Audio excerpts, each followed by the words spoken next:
सरवा धीरे धीरे छिल ना दुखाई था। रे सरवा पाप के लिए छिलबो ना।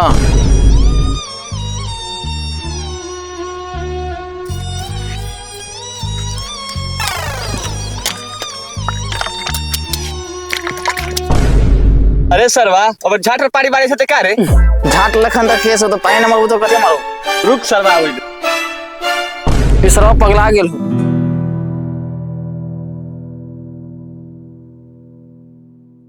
रे सरवा पूरा देह भी जा लियो पूरा छिल।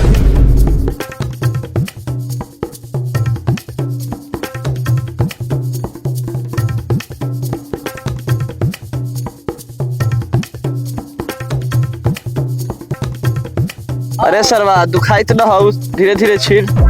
चुप रे सरवा कुंचुआवे घड़ी ठीक लागत रहलौ कपार छिलवा घड़ी ठीक न लागत। चुप रे सरवा छेदी सरकार के पता चलतो रह तो तोरो गार फाड़ दे।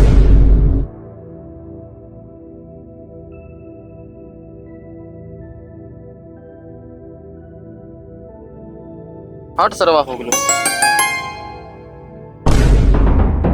अरे सरवा ऊपर के तू छिल तो नीचे कौन छिलते रे? रे सरवा आगे के नीचे के टेंडर थोड़ी ना मिललो, ऊपर के टेंडर मिललो छिले के।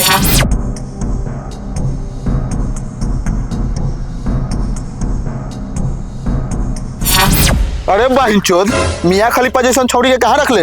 ए सरदार बोलुआ ना ओकरा के रखले है जंगल में। ऐसा ना कि बहिनचोद छेद के छटपटा देले होता। ऐसा ना कि छेदी सरकार हमनी सब के रेल के बुआ देवे। चल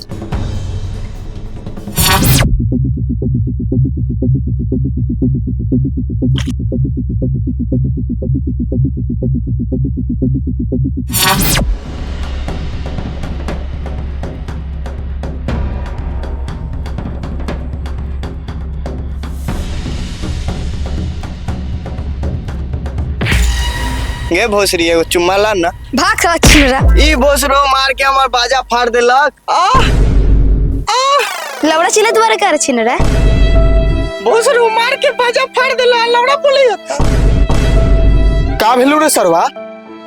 सरदार देखो ना मार के बाजा फाड़ देलक। अगे इतना मोटे रस्सी से बांधले रहती तो ये कर बाजा फाड़ देला है। रे नी पुतरा के चोदल झाड़ जो रस्सी से बांधले बारे सीधी सरकार के झाड़ बनत बारे का। रे बीड़ी ला तो पहले। रुको सरदार दे ले। रे बहिनचोद चमड़ा वाला बीड़ी न मांगे लो। सरदारी ना टुटू मुटू के माधर चोदवा से मारत रहल। यही लगी कहले कि न करम काम तो यो माधर चोदवा से रखले रहल। ई बहिनचोद कहाँ बीड़ी रखल बार सोलाई। अरे सलैया बार ना।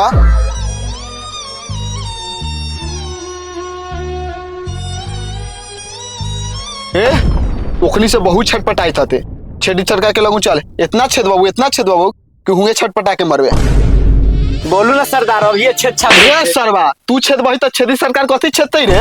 बाप बेचता रे बेटा करे रंगदारी अपने आप के छेदी सरकार के झाड़ बनत बारे का। झाट हमर छेदा छेदी के चक्कर में लागल हते एगो तो ऐसी मार के बाजा फोड़ देलक। ले चल सरकार के जल्दी न तो छेदी सरकार जानी न तो गान में पास कर दे। चल जल्दी सरवा। ए काट ले तलवार से और खोल के ले चल एकरा।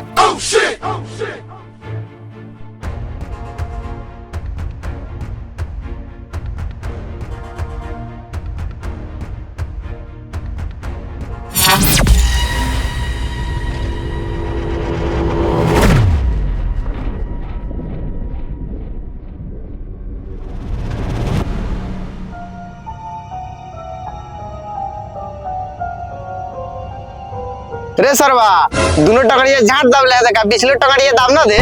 ए सरदार बिचला टंगड़ी दाब देब ना तो आवे वाला 500 ना बढ़। रे सरवा रोड पर जाके ताली मार के कमा ले। ए सरदार अब तो ताली मार के कमा ले हमनी सबके पूरा गाड़ लाड़ सब सुखल है। रे सरवा खाइबे झाट वाला हिलाइबे रात भर तो झाट में मोटाइबे का पतराइबे ना तो कहां जे। साला सा खाई खाई कले रहल।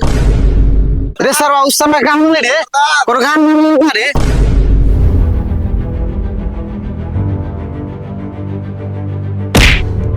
सरवा रे सरवा ता हवाल चलावे थे रे कथि भेले हुआ? सरदार छेदिया के आदमी ना मार के पानी में फेंक देले रहे और गार में से खूनो चुगा देले रहे। कैसे कैसे तो पानी में से भागली। कहां हुआ डर चल तो ढोरियापुर में। रे निकाल फटा चल। चले चलो सरदार चल चलो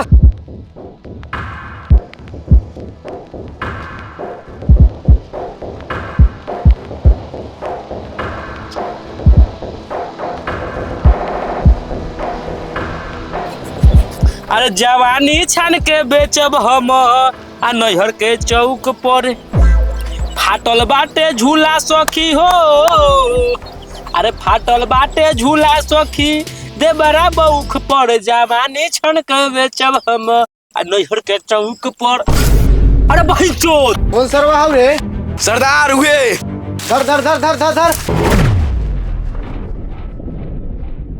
अरे सरवास तू कौन गेम काट लिए रे? सरदार यह छेदी सरकार है, ये हमरा छेद करवा के आ गंगा जी में फेंकवा देले रहे। ए भाई चोद का उठा के ले चल अड्डा पर चल। चलिए उठाओ सरकार। ओ सरवा उठ आदमी आ तो ना तो बड़ा मार दो तेरा साथ। भाई गा बाप रे बाप छोड़ रे ये छोड़ रे छोड़ रे। सरदार ये सरवा हमारे घर में खून चुआ देले रहे। अरे खून चुआ देले रहू। हाँ। मार सरवा के मार। रे सरवा मार के गाल फाड़ दे कर रे सरवा इसे मैं मानता हूँ।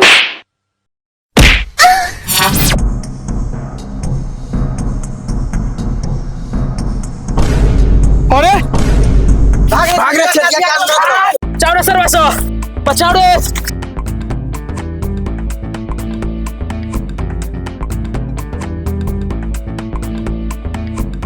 छेदी सरकार अपने के का भेलक ह? वही चौदवा सो मार के गाल में कूद गिरा दे लखो।